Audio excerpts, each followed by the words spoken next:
নমস্কার, সবাই কেমন আছেন? আরপি ফ্যামিলি কুকিংয়ে আপনাদের সবাইকে স্বাগত জানাই। আজকে বাটা মাছের একটা সরষে পোস্ত দিয়ে রেসিপি করব। এখানে নুন হলুদটা দিয়ে বাটা মাছটা মাখিয়ে নিচ্ছি।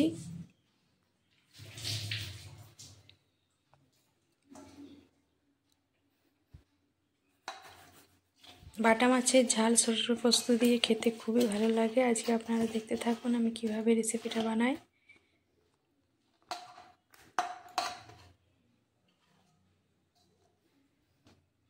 নুন হলুদ মাখানো হয়ে গেছে। এখানে তেলটা গরম হয়ে গেছে, তেলের মধ্যে ভেজে নেব। আমি সরষের তেলে ভাজছি। সাইজগুলো আজকে খুবই সুন্দর আছে, না বেশি বড় না বেশি ছোট। রান্না করতে এই সাইজটা খুবই ভালো হয়। এদিকে বাটা মাছগুলো ভাজা হতে থাকতে ততক্ষণে আমি মশলাটা রেডি করে নিই।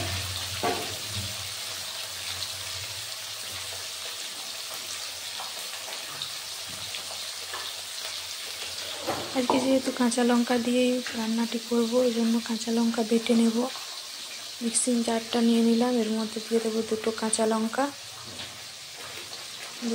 লঙ্কা দিয়ে দিয়েছি। এবার এর মধ্যে দেবো পরিমাণ মতো, এখানে আমি 4টা বাটা মাছ নিয়েছি, 2 চামচ মতো আন্দাজ মতো দিলাম পোস্ত,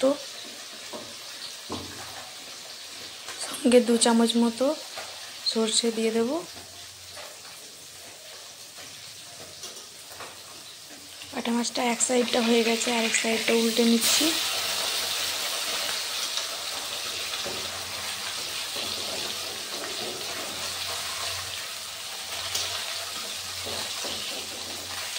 অনেকেই বলেন মাছ ভাজার সময় কড়াই লেগে যায়, তো কড়াই প্রথমে ভালো করে গরম করে তারপরে তেলটা দেবেন। দেখুন মাছ ভাজার সময় কড়াইয়ে মাছ লাগবে না।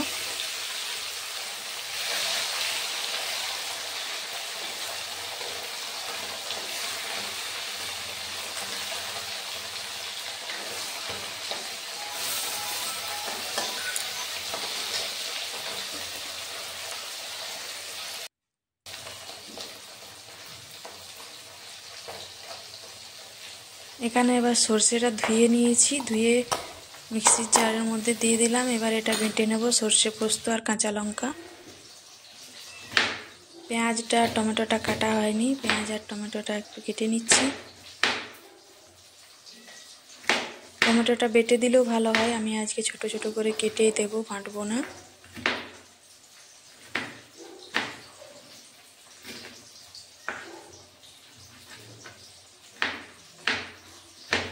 শীতকালে বাটা মাছ খুব ভালো লাগে খেতে, স্বাদটাও ভালো হয়।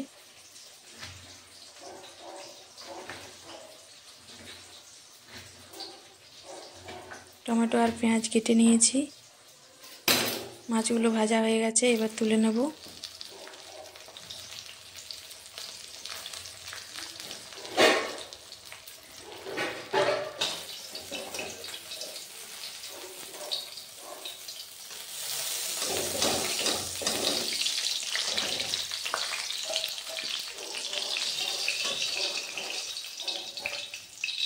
এবার এর মধ্যে দিয়ে দেবো কালো জিরে ফোড়ন,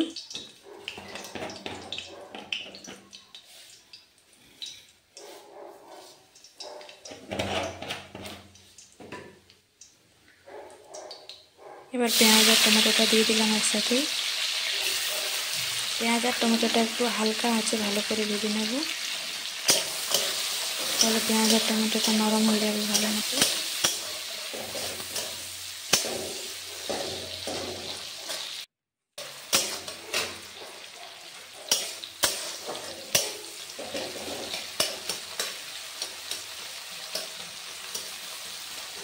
পেঁয়াজটা ভাজা ভাজা হয়ে গেছে, টমেটোটা গলতে শুরু করেছে।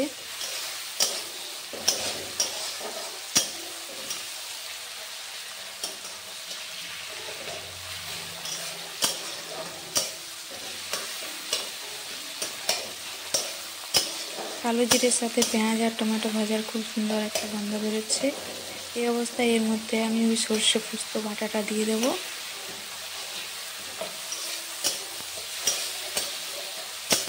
সর্ষে পোস্ত আর কাঁচা লঙ্কা একসঙ্গে বেটে নিয়েছি।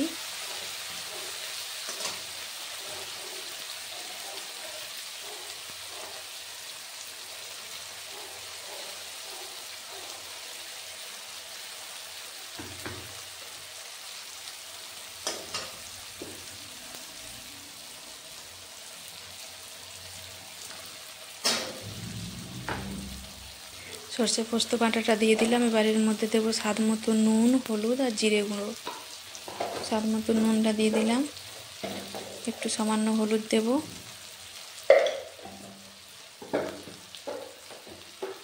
আর দেবো জিরে গুঁড়ো। এবার সমস্ত মশলা একসাথে ভালো করে কষে নেব।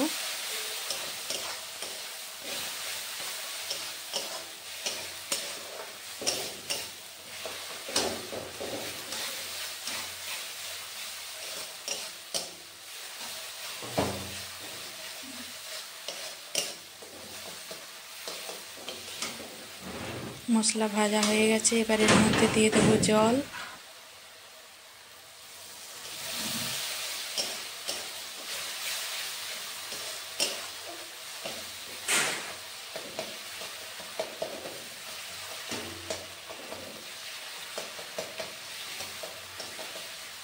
মশলার থেকে তেল ছাড়ছে, এবার জল দিয়ে দেব।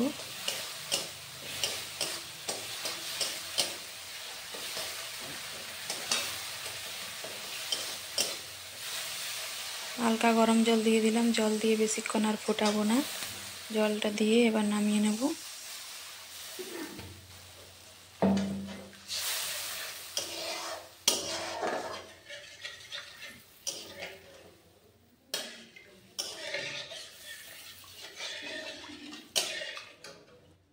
ঝোল ফুটে এলে ভাজা মাছগুলো দিয়ে দেবো।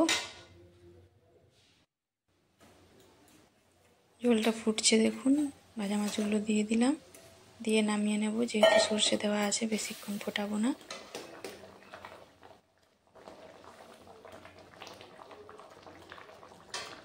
যাতে সর্ষে পোস্তর ঝাঁঝ গন্ধটা থাকে তার জন্য কিছুক্ষণ ঢাকা দিয়ে রাখবো। আজকের ভিডিওটা এই পর্যন্তই। সবাই ভালো থাকবেন, সুস্থ থাকবেন, আরপি ফ্যামিলি কুকিং দেখতে থাকবেন। আর আমার রান্না যদি ভালো লাগে অবশ্যই চ্যানেলটি সাবস্ক্রাইব করবেন, পাশের বেল আইকনটা ক্লিক করে রাখবেন। আমার ভিডিওর নোটিফিকেশান সবার আগে আপনার কাছে পৌঁছে যাবে।